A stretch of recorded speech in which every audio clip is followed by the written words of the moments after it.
하버드 의대 교수님 중에 제롬 그루프먼이라고 하는 교수님께서 계십니다.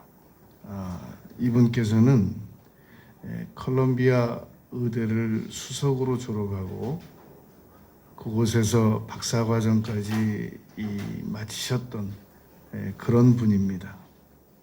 그런데 이분이 1979년 보스턴 마라톤 대회를 출전했다가 요추 디스크가 탈출하는 바람에 이 척추 수술을 받게 됩니다. 그런데 이 척추 수술이 계속 재발이 돼가지고 극심한 통증에 시달리게 됩니다.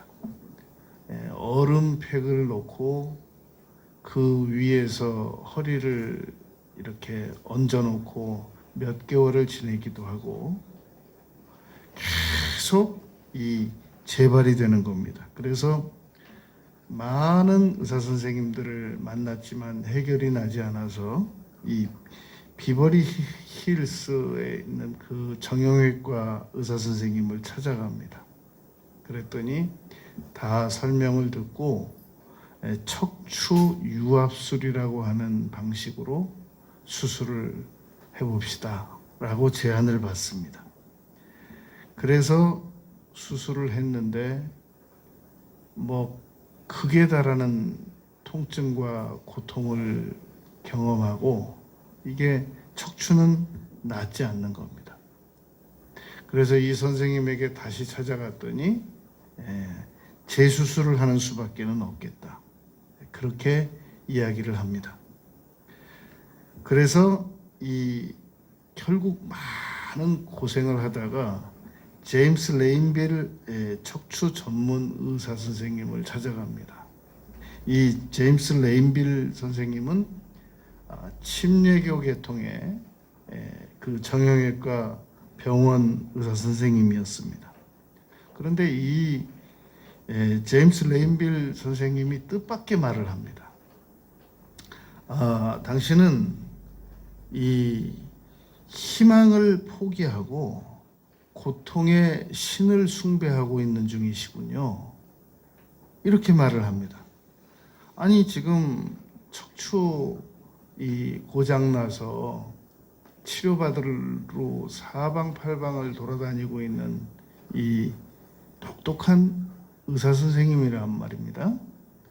그런데 이 자기 척추가 낫지 않아서 이 고통을 당하고 있는데 이 선생님이 내린 진단은 그겁니다. 당신은 전적으로 이 의술에만 의존을 하고 희망은 믿지 않고 고통에만 너무 집중하고 있다라고 이 제임스 레인빌 선생님이 말한단 말입니다.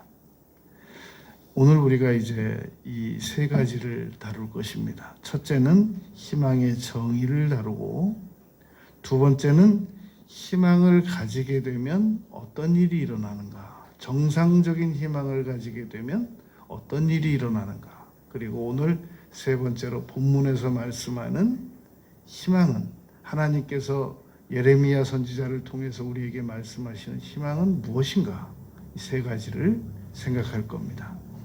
첫 번째로 그루프먼 선생님이, 하버드 의대 이 교수님이 희망의 정의를 깨닫습니다. 19년 동안 고통을 받고 나서 희망의 진정한 정의가 무엇인가, 자기 나름대로 내린 희망의 정의입니다.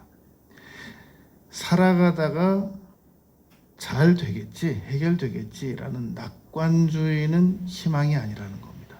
이거 자기가 19년 동안 해봤는데 좋아질 거야, 내 척추는 괜찮아질 거야 라고 낙관적으로 생각했는데 하나도 안 좋아졌다는 겁니다.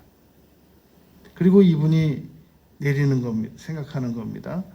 부정적으로 생각하는 것보다는 긍정적으로 생각하는 게 낫지, 자기도 그래서 부정적으로 생각하지 않고 긍정적으로 많이 생각해 봤는데 자신의 척추는 아무 변화가 없었다는 겁니다. 계속 고통 중이었고 통증 중이었고 그렇다는 겁니다.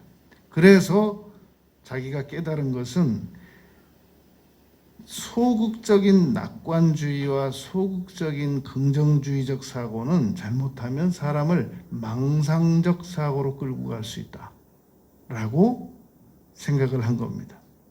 그래서 모호하고 검증도 되지도 않고 문제가 발생되더라도 아무도 책임져 주는 사람이 없는 것이 소극적인 낙관주의와 소극적인 긍정주의적인 사고다라는 겁니다. 이분이 내린 희망적 사고라는 것은 무엇인가? 아주 설득력이 있습니다. 현실을 부정하지 말고 현실을 인정하는 그 선에서 희망을 시작해야 된다는 겁니다. 현재 나의 상황이 어떤 어려움에 처해져 있다고 할지라도 현재 상황에서 희망을 가지기 시작해야 된다라는 겁니다. 현실을 부정하고 현실을 무시하고 현실을 인정하지 않으면서 뜬구름 잡듯이 희망을 잡으려고 하는 것은 그것은 잘못된 희망이다라는 겁니다. 그래서 향후 희망을 가지는 것은 향후 다가오게 될 장애물들과 함정들까지도 기꺼이 받아들일 줄 알아야 된다는 겁니다. 내가 희망을 가지지만 그래도 향후 장애물이 나타날 것이고 내가 모르는 함정도 나타날 수 있다. 이런 것들을 다 전제로 하면서 희망을 가져야지 내가 희망을 가지면 장애물도 없을 거야. 함정도 안 나타날 거야. 내 현실은 그냥 하루아침에 달라질 거야. 이건 망상이지 희망이 아니다라는 겁니다. 이런 상황에서 믿음과 기대를 접목시키는 것이 진정한 희망이다. 라고 이 사람이 깨닫습니다.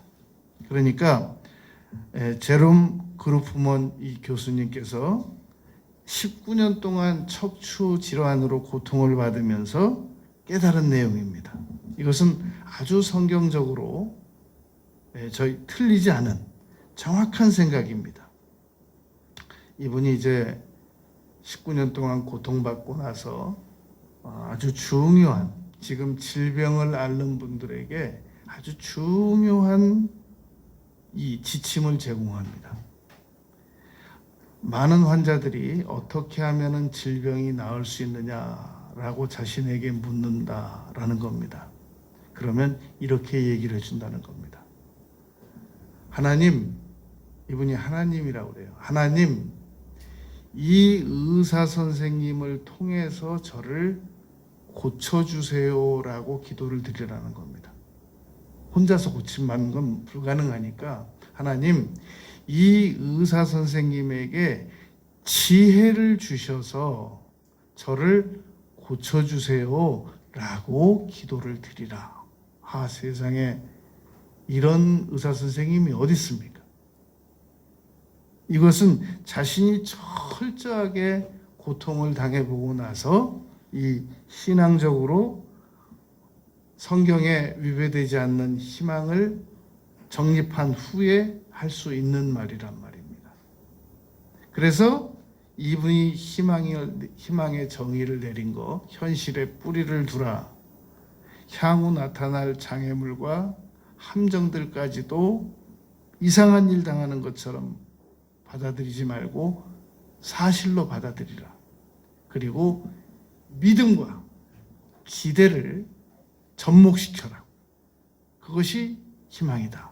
라는 이 설득력 있는 그 간증이 아주 유익하게 제게 다가왔습니다. 그럼 두 번째는 희망을 가지게 되면 어떤 일이 일어나는가?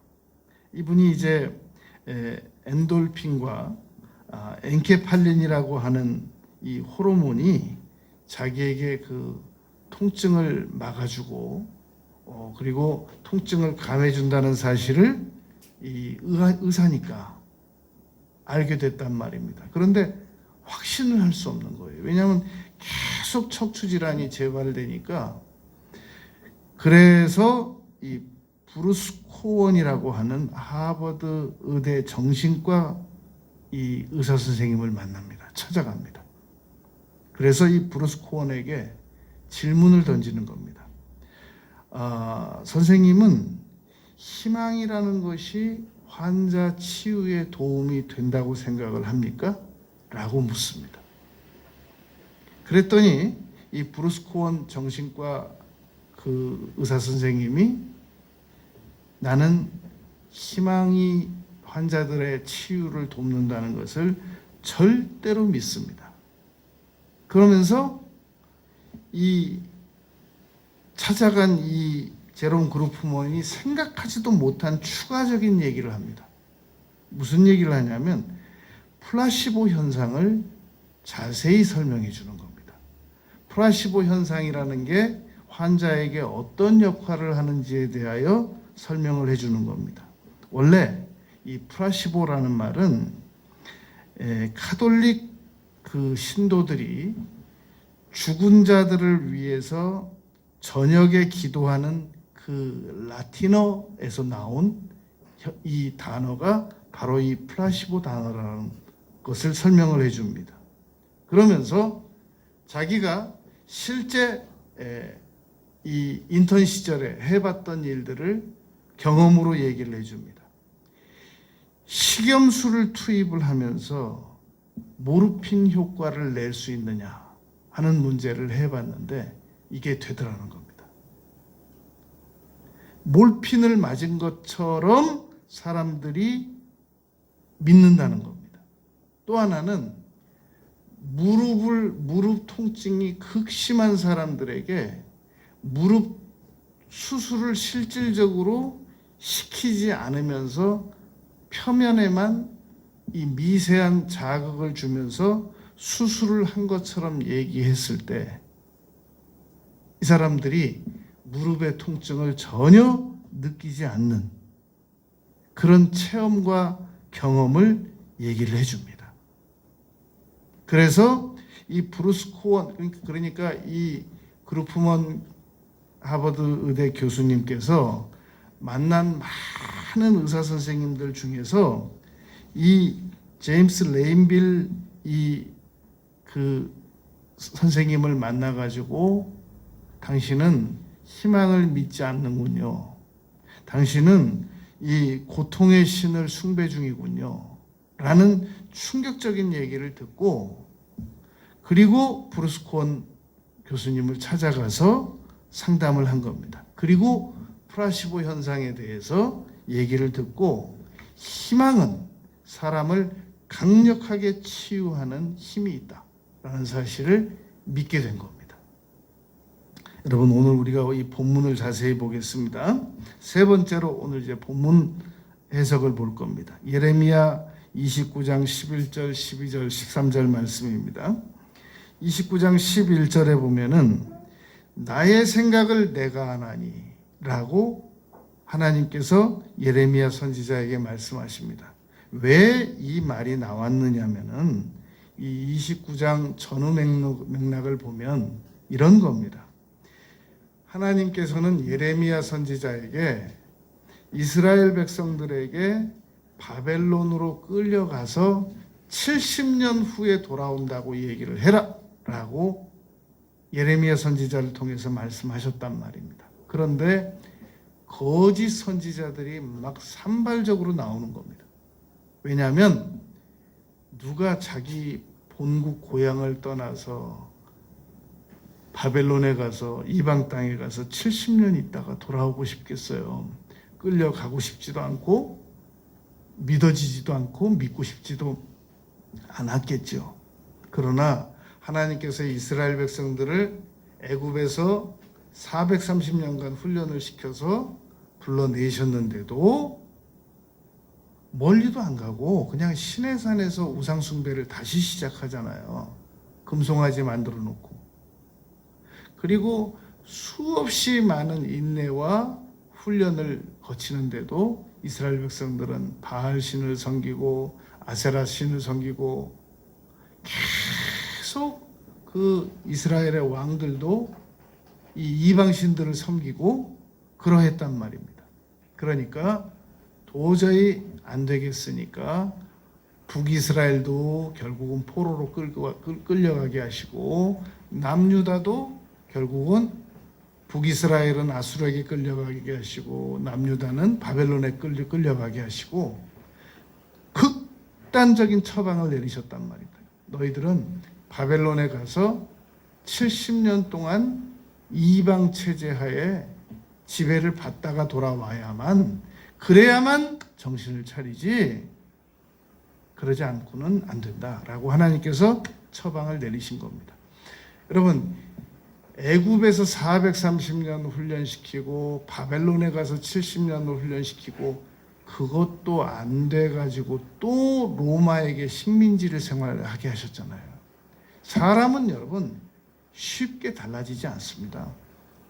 그래서 분명히 하나님께서 바벨론으로 가서 인큐베이터를 하는 거예요. 바벨론에 간다고 이스라엘 백성들이 망하는 게 아니고 바벨론에 가서도 다니엘과 같이 총리 3번씩 역임하게 하시고 사드락 메삭 아벳느고처럼 우상 안 섬기고 거기서 또 이 일꾼들이 되게 하시고 하나님은 계획이 있으시단 말입니다. 나의 생각을 내가 하나니 나는 너희들보다 더 나은 계획을 가지고 있다는 것입니다. 내 생각은 너희 생각과 다르다라고 이사야서 58장에서도 7절 8절에서도 말씀하셨단 말입니다. 그러니까 우리는 하나님께서 징계를 하셔서 우리가 고난을 받게 되면 여기가 끝이다. 나는 이제 버림받았다. 나는 이제 희망이 없다. 이렇게 생각을 하는데 하나님께서는 나의 생각을 내가 안다. 나는 너희들을 포기하거나 버린 게 아니라 너희들을 훈련 중에 있다라는 겁니다. 그런데 자꾸 거짓 선지자들이 나타나가지고 거짓 희망을 제시하는 겁니다. 곧 이 포로로 끌려가기 전에는 안 끌려간다. 절대 안 끌려간다. 그래가지고 막 애국으로 도망가다가 죽게 만들고 결국 거짓 선지자들의 말이 거짓으로 판명난 것은 바벨론에서 다 끌어갔단 말입니다. 1차, 2차, 3차로 이스라엘 백성들을 다 끌어갔단 말이죠. 여러분 만약에 우리나라를 외부에서 쳐들어와 가지고 우리나라 전 국민들을 1차, 2차, 3차로 다 끌고 가보세요. 어떻게 되겠나. 막 3인 정책을 하고 어떻게 되겠나 한번 생각을 해보세요. 이스라엘 백성들은 600만 명만 끌려가서 죽게 된 게 아니라 이스라엘 백성들은 바벨론에게 끌려가고 아수르에게 끌려가고 애굽으로 도망가고 로마의 식민지 되고 전 세계 어느 민족도 이 이스라엘 민족처럼 고통을 받은 민족은 없단 말입니다. 그런데 하나님께서 안 버리셨단 말이죠. 그리고 지금도 전 세계에서 미국에서 여러분 대통령 되려면 제일 먼저 유대인들에게 찾아가서 이 우리말로 인사를 해야만 대통령이 되든 안 되든 결판이 난단 말입니다. 전 세계 재정 유대인들이 잡고 있단 말입니다. 전 세계 노벨상 제일 많은 거 유대인들이란 말입니다. 하나님이 유대인들 안 버리셨습니다. 그런데 왜 그랬느냐면 하나님께서 애굽에서 훈련시키시고 그 조상들을 바벨론에서 훈련시키시고 아수르에서 훈련시키시고 광야에서 훈련시키시고 독일 사람들에게 600만 명 끌려가서 죽으면서 훈련하게 하시고 로마 사람들 치하에서 훈련받게 하시고 그렇게 고통 중에 훈련을 만들어낸 작품들이기 때문에 유대인들이 괜히 강한 게 아니란 말입니다. 그런데 이들에게 거짓 희망을 제시하는 사람들이 있었단 말입니다. 그래서 안 끌려간다라고 그러고 끌려가게 만들고 또 이제 끌려가고 나니까 또 금방 돌아가게 된다고 자꾸 거짓 희망을 제시했단 말입니다. 여러분, 우리가 성경에서 배울 수 있는 것입니다. 거짓 희망은 현실을 인정하지 않게 만듭니다. 그래서 현재 내가 처해진 상황에서 최선을 다하는 노력을 안 해요. 그리고 뜬구름 잡듯이 현재 지금 내가 당하고 있는 고난은 그냥 금방 곧 해결이 될 것처럼, 내일이라도 귀인이 나타나가지고 그냥 현재 나의 고난은 하루아침에 다 해결이 될 것처럼 거짓 희망을 제시한단 말입니다. 오늘 본문 말씀에서 보면 12절 13절이 아주 중요합니다.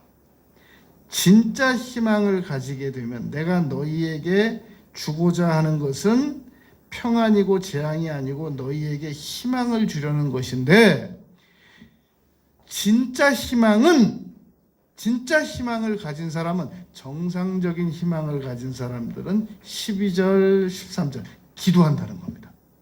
그러니까 판별식이라는 겁니다. 저는 희망을 가지고 있어요, 이렇게 말하는 사람들이, 진짜 희망을 가진 사람들은 기도를 남달리 열심히 드려버릇한다는 겁니다. 그런데 희망은 가졌는데 기도는 안 해요. 그 사람은 그 희망이 정상적인 희망이 아니라는 겁니다. 여러분, 우리가 목표를 가졌는데 그 목표가 정상적인 목표이다, 그 목표가 감동적인 목표이다, 몸이 말을 듣습니다. 그래서 몸이 움직여집니다. 행동합니다. 그러니까 정상적인 희망과 정상적인 목표와 정상적인 노력이 일직선상에 있단 말입니다. 그런데 희망은 있는데 노력은 안 하고, 목표는 있는데 몸이 말을 안 듣고, 이건 정상적인 목표도 아니고 정상적인 희망도 아닌 겁니다. 오늘 본문 말씀에서 예레미야를 통해서 말씀하신 것은 희망을 가지라라는 겁니다. 여러분, 희망을 성경에서 가지라고 하는데 정말로 이 희망이 우리에게 유익을 줄 것인지 안 줄 것인지, 그 예를 들기 위해서 이 하버드 의대 이 교수님의 19년 동안 고통 후의 간증과 이분의 체험으로 나온 희망이 사람을 강력하게 치유도 하고 희망이 사람을 움직이게도 한다는 것을 우리가 예로 든 겁니다. 그러니까 이 제롬 그루프먼 이 의사 선생님이 똑똑한 의사님이에요. 콜롬비아 의대에서 수석으로 졸업하고 박사과정까지 마치고 하버드대 의사를 하고 있는 분이란 말입니다. 이분이 19년 동안 척추 질환으로 그 마라톤 좀 더 건강해져 보겠다고 그 보스턴 마라톤대에 뛰어나갔다가 이게 척추가 망가져가지고 막 너무너무 이렇게 한번 일어서서 걷다가 이 머리부터 발끝까지 벼락이 치는 것 같은 전기가 치르르 오면서 기절도 했대요. 그리고 막 그 얼음팩 위에 올라가 있으면 좀 괜찮을까봐 거기서 몇 달씩 있고, 그리고 거의 몇 년을 누워서 지냈다는 겁니다. 이런 고통 가운데서 정말로 진정한 희망이 무엇인가를 깨닫고 나서 간증한 내용을 우리가 예로 듣고 지금 성경을 다시 보고 있는 겁니다.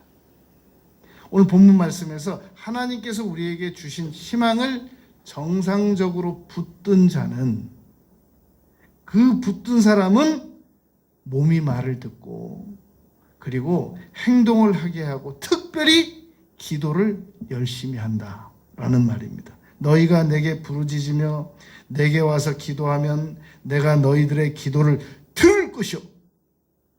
희망을 가진 사람들은 하나님께서 내가 드리는 기도가 상달된다는 게 믿어진단 말입니다.